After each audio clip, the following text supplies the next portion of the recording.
વડે તો રાજી થઈને ભગવાન ધ્યાનમાં દેખાવા માંડે છે। સંતમાં રહેતા એવા ભગવાનના ભક્તને રાહ જુએ છે, જે મારા સંતને કોઈ દિવ્ય ભાવે સેવે છે કે કેમ। જો સેવે તો હું તેને મળું, એનો લાભ જરૂર લઈ લઉં। જેટલો ભગવાનનો મહિમા છે એટલા એને ભજનારા સત્પુરુષ જેટલા છે પૃથ્વીની અંદર, એનો મહિમા કીધો છે, પણ ભગવાનને રાખનારાનો છે, ખોટો દેખાવ કરવા માટે નથી। એ અછાનું રહેતું નથી, અને કોળ કોઈનો કપટ એ કંઈ છાનું રહેતું નથી। તો આ અનાદિ શ્રી કૃષ્ણ નારાયણને જે સંત દીક્ષા આપી અને દીક્ષિત કર્યા છે, અને મહારાજે કીધું છે કે તમે જે સંત દીક્ષા લીધી છે તે મેં એટલા માટે આપી છે કે પિયુષમાં લખ્યું છે નિજ નાતને વધારજો। નિજ નાત એટલે પોતાની, તો પોતાની એટલે પોતે સંત રૂપે થયા છે, પોતે સંત રૂપે થયા, એટલે તમે પણ બીજાને દીક્ષા આપજો। મહારાજે બધાને મંત્ર આપ્યો છે, મંત્ર બધાને આવડતો જ હશે, અને કદાચ કોઈને ન આવડતો હોય તો જેને આવડતો હોય એની પાસે શીખી લેજો અને લખી લેજો, અને એ મંત્રનો જાપ કરજો। મહારાજે ઘણા બધા ભક્તોને મંત્ર લખીને જે વખતે નહોતા આવડતા આપ્યા છે। આજે તો લગભગ આમાં હું બેઠો છું, જો નજર કરું તો એ બધાય ભક્તોને લગભગ મંત્રો આવડતા હશે, અને કદાચ ન આવડતા હોય તો એક ફેરે સાંભળી લો, અને બીજી ફેરે બીજાને કહેજો કે ભાઈ મને એ લખી આપો, જેને કરીને હું સુખી થાવ, અથવા તો બીજાને કે વર્તમાન ધરવવું હોય તો કરાવી શકું, એવી શક્તિ પોતામાં હોય તો એ ઉપયોગ કરવો। કાળ, માયા, પાપ, કર્મ, શત્રુ, યામ્ય, બૃહદ, ભયા, શોલ, મીન, ધ્વજ, ધનુષ, ચક્ર, સ્વસ્તિક, વાન, યવ, અનાદિ શ્રી કૃષ્ણ નારાયણ સ્વામી પતેશ્ચ મે શ્રી હરિ શરણમ મમ। આ અર્થનો કદાચ આનો અર્થ કરવો હોય ને તો બેથી ટૂંકા પડે આમાં, એનો એવો મોટો અર્થ છે। સમયને એવો કથાનો ટાણ આવશે તેનો અર્થ કરશું ત્યારે ખબર પડશે કે ઓહો આ મંત્રનો આવો બધો અર્થ થાય છે। તો મહારાજ કે આ ભગવાને આજ્ઞા કરી કે મેં દીક્ષા આપી છે, તમારે પણ બીજાને આ દીક્ષા આપવી, કંઠી બાંધવી, વર્તમાન ધરાવવા। તો આજે સંત દ્વારા લાખો કંઠીઓ બંધાય છે અને લાખો ભગવાનના શરણે આવે છે। આમાં પ્રત્યક્ષ ભગવાન પાસે તો જે પહોંચ્યા છે, દર્શન કર્યા છે એને તો મારે જે વર્તમાન ધરાવી દીધા છે, પણ જેને ભગવાનની ઓળખાણ કરી છે એવા જે સત્પુરુષો પાસે પણ જેને કોઈ વર્તમાન ધરાવી અને કંઠી ગ્રહણ કરી હશે તો મહારાજ કે એ પણ એ સંત રૂપમાં થઈ ગયો। પણ ગુરુએ જે વખતે કીધું હોય, સમજી લેજો એક વસ્તુ, ગુરુએ જે વખતે કીધું હોય કે આજ્ઞા કરી હોય કે ભજન કરજો, ભક્તિ કરજો અને હેત પ્રેત દાસી અને ભજ કરજો, એવું વચન આપણે કાયમી માટે પાડવું, ભૂલવું નહીં। જો બધા ડૉક્ટરને ક્રોસ આપે, ડૉક્ટર કંઈ દર્દ થયો ને કોઈ દર્દીને 15 દિનો આપે, કોઈને મહિનાનો આપે, કોઈને બહુ લાંબી બીમારી 6 મહિનાનો આપે, આ કરજે સારું થઈશે, પણ એ દવા પડી દઈએ તો શું ગણ કરે? દર્દ મટે કરો? એ ન મટે હોય, દર્દ વધતું જાય, મટે નહીં। તો સત્પુરુષના અને ભગવાનના વચનો એવા છે, સત્પુરુષના ને ભગવાનના વચન એવા છે, આળસમાં વયા જાય તો ખબર ન પડે। એટલા માટે કાલે જ આવ્યું કે ઉપડે ત્યાંથી યાત્રાને વિરામ ત્યાંથી શાંતિ, નહીતર ઓલા માઇકમાં જેવું થાય। માઇકમાં પાસે પારસમણી હતી, પણ એને એમ થયું કોઈ ગરીબ જો કોઈ મળે ને તો એનું પારસમણી આપું તો એનું કંઈક દારિદ્ર્ય દૂર થાય। હવે હાયલા જતા હતા, પારસમણી પોતા પાસે હતા, પોતા સાદા હતા અને ભગવાનમય વૃત્તિ હતી, પણ એ દયાળુ સ્વભાવ હતો, એટલે એને એમ થયું કે હાલને કોઈ એવો માણસ નાનો હોય તો એને આપવું. એક નાનકડું એવું ગામ, એક નાની એવી કરિયાણાની દુકાન, અટાણું. એટલે એને આમ જોયું તો વેપારી હતો કે હા જોલા ખાય છે, ગામડું નાનું ને એમાં એક દુકાન હોય, શું બીજું હોય, ડબલા માથે ધૂળું ચડી ગઈ ને એવું બધું જોયું. એટલે એમ થયું કે જો આને આપી હોય ને તો કે આની કંઈક ઉન્નતિ થાય અને સારું થાય. પણ પોતે આળસુ બહુ હતો. કેવો હતો? આળસુ બહુ હતો. પણ સંત મહાત્માને અંદરથી દયા જ્યારે આવી તે કીધું કે આલ્યો આ પારસમણી છે, આ પારસમણી છે, જો આને લોઢાને અડાડીને તો સોનું થઈ જાય એવી છે આ કામની. હવે એને ખબર નહોતી કે આ પારસમણી છે. અને ઓલા જે બ્રાહ્મણ બોલ્યા કે એમાં વચનમાં કાંઈક એને ધ્યાન દીધું નહીં. પછી એને દીધી એટલે લઈ અને ઉપર આવો ગોખલો હતો, નાનો એવો ગોખલો દિવાલમાં હોય એમાં મૂકી દીધી. અને એ જે રીતમાં રહેતા હતા એ ઘરાક આવે તો થોડું ઘણું જોખી દે અને એ એમના આળસમાં પડ્યું દે. હવે મહિનેથી જ્યારે યાત્રા કરીને પાછા વળ્યા ત્યારે એમ થયું કે હવે થોડીક કાંઈક એની પાસે સમૃદ્ધિ થયું હોય તો આપણે 2 દિવસ આશ્વાસન કરી અને રહેશું. પણ જ્યાં પાછા આવ્યા ત્યાં હતી એની પરિસ્થિતિ. જ્યાં પાછા આવ્યા કે એની પરિસ્થિતિ જોઈ ત્યારે જોયું કે ભાઈ વાત કરી કે મેં તમને જે ઓલી પારસમણી આપી છે એ ક્યાં? લે એ તો ખાવ ભલે કે અહીંયા મૂકી હતી ત્યાં પડી હશે કે. તો જોઈ તો એની માથે ધૂળ ચડી ગઈ હતી. આવીને સાફ કરી પણ કે તમે આમ કાંઈ ઉપયોગ ન કર્યો, તમને કીધું તો છતાંય. તો કે આનો શું ઉપયોગ? તો કે આ લોઢાનો ઘોનો કરે છે. હે હા. તો કે એક તોલું પડ્યું તો નાનું તોલું. એટલી કૃપા કરી એ પારસમણી લોઢા અડાડી દીધી અને તરત સોનાની બની ગયું. તે ઓળખ વિચારો પડી ગયા, આજે મહિનો દિવસ છે મારી પાસે પડી છે આ, તો આ તો મેં કેટલું બધું કરી લીધું હોત. હે આટલું જો જલ્દી સોનું થઈ જતું તો મેં કેટલું બધું કરી લીધું હોત.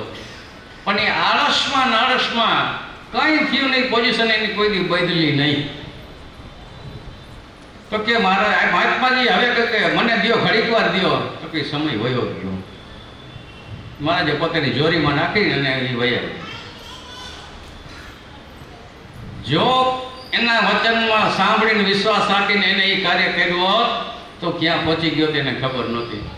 પણ શબ્દની કે પારસમણીની ખબર નથી કે ભગવાનના વચનો અને સત્પુરુષના વચનો આવા જબરા છે. આળસમાં જિંદગી ખપી જાય ને વહી જાય તો ખબર ન પડે એ વચન ક્યાં ગયું, શું કાંઈ બધું ભૂલાઈ જાય છે. પણ મહારાજ કે એની જો આપણે ખટક હોય કાયમને માટે કે આપણે ભગવાનને સત્પુરુષને રાજી કરી અને એનું જે વચન છે પાડી અને ભક્તિ કરી લેવી છે, બીજું કાંઈ કરવું નથી, તો જીવનનું સાર્થક પણ થાય છે. અને ભગવાન પૃથ્વી પર આવે છે ને ત્યારે કાંઈ એમ હાવ સામાન્ય પરચા દીધા વાર કે કોઈને કાંઈ આમ પરપણું દેખાડે તો જ બધા માને એવા છે. અત્યારે કે જગતમાં કોઈ માને ખરા? કોઈ ન માને.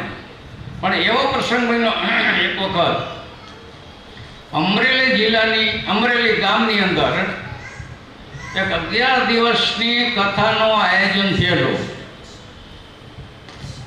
ભક્તોને વિનંતી કે બીજાને ડિસ્ટર્બ ન થાય એ રીતે સભામાં રહેવું.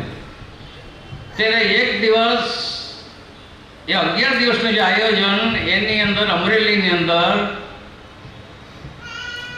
પણ એવી જગ્યા જે હતી કે જ્યાં ચોકમાં જે સ્ટેજ ગોઠવું હતું કથાનું સ્થાન, એટલા માટે એ ગામની અંદર એવી વ્યવસ્થા હતી કે ગામની અંદર કોઈ મહિણું થાય, મહિણું મરી જાય તો એ જગ્યાએથી જ નીકળવાનું થાય.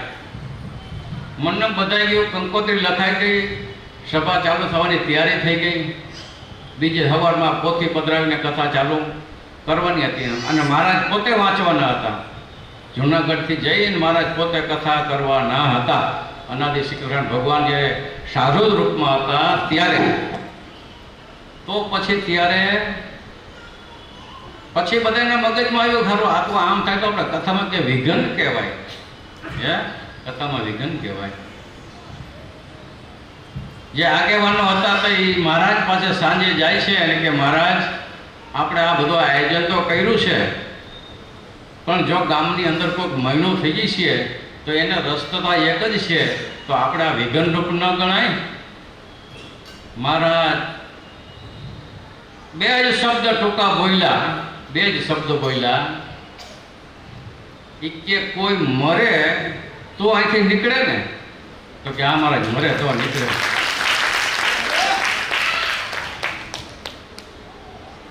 11 દિવસની અંદર કહે છે કે એક પણ ગામમાં મહિનું થયું નહીં 11 દિવસની અંદર, ને સભા ને કથાની પૂર્ણાહુતિ થઈ અને કે અમરેલીથી એકી સાથે કે 12 મૃત્યુ એક કરે કે નીકળ્યા હતા. આ મને બચ્ચુ બાપાએ કુંકાવાવની અંદર બેઠા હતા તે સમયે વાત કરેલી.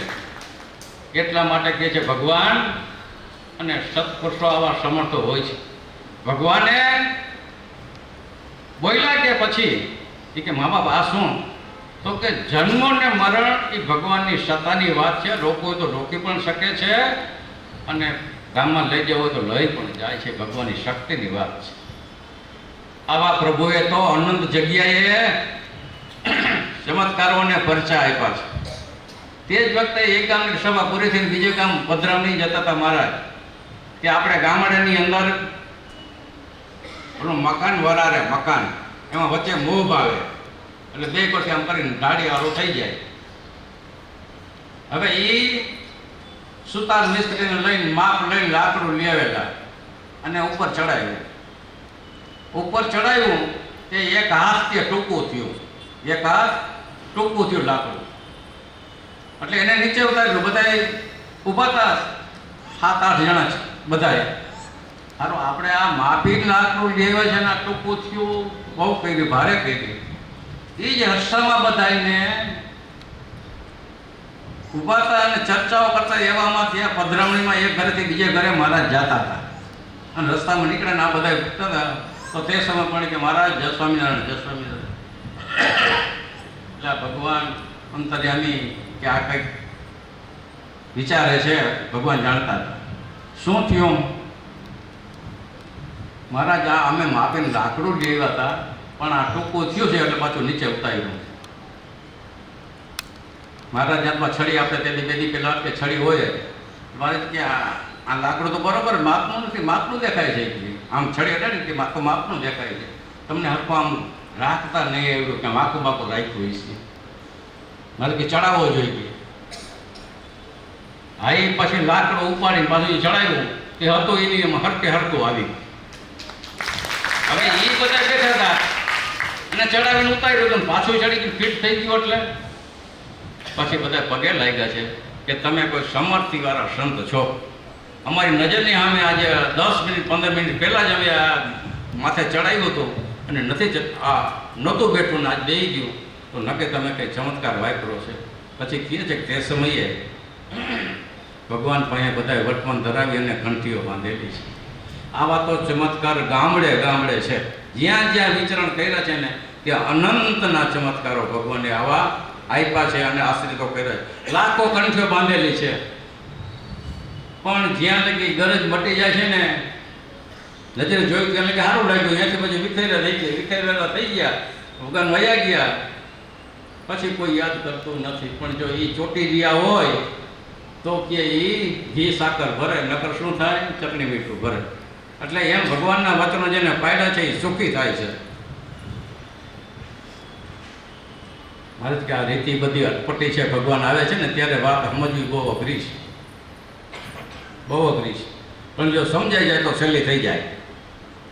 પાણીનો તરવૈયો હોય એને કોઈ એમ કહે કે ભાઈ આમાં 50 ફૂટ ઊંડું પાણી જો પડતો નહીં નગર બુડી જાય છે, પણ જેને તરતા આવડતું હોય એ માથે પરબળ ઝુમકો મારે ને શું કામ નહીં બિંદાસ છે, એને ખબર જ છે કે આપણે બુડવાના છે જ નહીં, પણ ન તરતા આવડે તો હિંમત કરે. એમ ભગવાનની વચનની જેને ખટક છે ને એમાંથી આગા પાછા થતા નથી, બિંદાસ ભક્તિ કર્યા કરે છે, બિંદાસ કર્યા કરે છે. છેલ્લે આ જ કામ આવશે, બીજું કાંઈ કામ આવશે નહીં. છેલ્લે આજે બેઠા છે ને જે કરીએ છીએ અને ઘરે જેની જે કરી છે અને સભાની આ કથાની પૂર્ણાહુતિ થયા પછી પણ એ જ કરવાનું છે. આટલું નક્કી કરી રાખજો બધાય કે આપણને જે લાભ મળ્યો છે એ લાભ જવા દેવો નથી. આવું અનુસંધાન રાખી અને એ પણ ભૂલવું નહીં, નહીતર પછી બાપા જેવું ન કરવું. રોજ રોજ એક વાત ન થાય એટલે બાપા જેવું ન કરવું, બધાને યાદ રહી ગયું હોય.